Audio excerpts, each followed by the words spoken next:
Paper leak માફિયાઓ પર લગામ કસવા માટે લોકસભામાં રજૂ થયું સાર્વજનિક પરીક્ષા બિલ 2026. દોષિતોને 10 વર્ષની સજા અને 10 કરોડ રૂપિયા સુધીના દંડની જોગવાઈ. 3 મહિનાની અંદર કેસના મામલાઓની સુનાવણી સુનિશ્ચિત કરવાનું પણ બિલમાં પ્રાવધાન.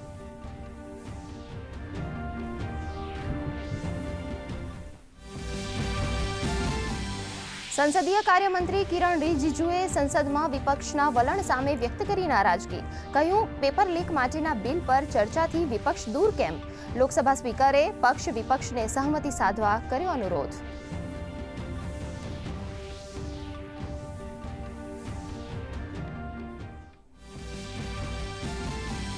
રાજ્યસભામાં રાષ્ટ્ર ગૌરવ અપમાન નિવારણ સંશોધન બિલ 2026 ચર્ચા માટે રજૂ. બિલમાં રાષ્ટ્રીય ગીત વંદે માતરમને રાષ્ટ્રગાન સમાન બનાવવા તેમજ તેના અપમાન પર કડક કાર્યવાહીની જોગવાઈ. કાયદાની જરૂર નહીં હોવાનો વિપક્ષનો વિરોધ સૂર.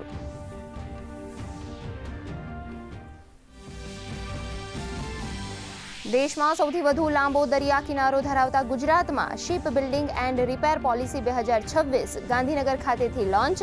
શિપયાર્ડ ઉદ્યોગોનો વિકાસ, ગ્રીન શિપયાર્ડ્સને પ્રોત્સાહન અને સ્માર્ટ શિપયાર્ડ્સના રૂપાંતરણની પ્રક્રિયાને મળશે વેગ. શિપ બિલ્ડિંગ ઉત્પાદન ક્ષમતા 50 લાખ ડેડવેઇટ ટનેજ સુધી વધારવાનો લક્ષ્યાંક.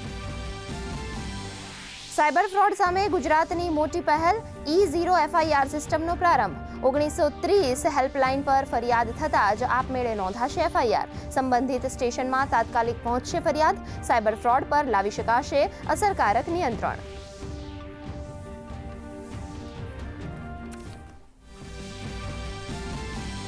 રાજ્યમાં મેઘરાજાની અવિરત સવારી. છેલ્લા 10 કલાકમાં રાજ્યના 128 તાલુકાઓમાં મેઘમહેર. આજે વાવથરાદ, બનાસકાંઠા, ગાંધીનગર સહિતના જિલ્લાઓમાં ભારે વરસાદનું યલો એલર્ટ જાહેર. ઉગ્ર દરિયાઈ સ્થિતિ વચ્ચે પોરબંદરના દરિયાકાંઠે ગંભીર રીતે બીમાર નાવિકનું કોસ્ટગાર્ડ દ્વારા દિલધડક રેસ્ક્યુ ઓપરેશન. સારા વરસાદ અને ઉપરવાસમાં પાણીની ભારે આવકથી રાજ્યના ડેમોમાં પાણીની આવકમાં સતત વધારો. 207 જળાશયોમાં 54% વધુ જળ સંગ્રહ. 13 ડેમ છલોછલ, 21 ડેમ હાઈ એલર્ટ પર. સરદાર સરોવર ડેમમાં 69% વધુ પાણીનો આવક.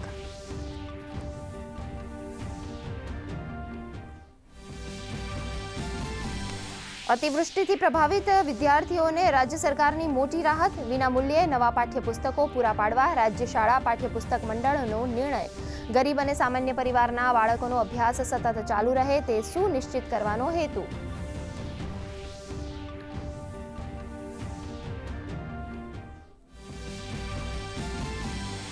હાંગઝોઉ ખાતે આયોજિત મહિલા શૂટિંગ વર્લ્ડ કપમાં ભારતની દીકરીઓએ રચ્યો ઇતિહાસ. ઈશા સિંહે 25 મીટર પિસ્તોલ સ્પર્ધામાં જીત્યો ગોલ્ડ મેડલ. મનુ ભાકરે બ્રોન્ઝ મેડલ જીતી મેળવી સફળતા. ભારતને ફાળે કુલ 3 મેડલ્સ. ગૃહમંત્રીએ પાઠવ્યા અભિનંદન.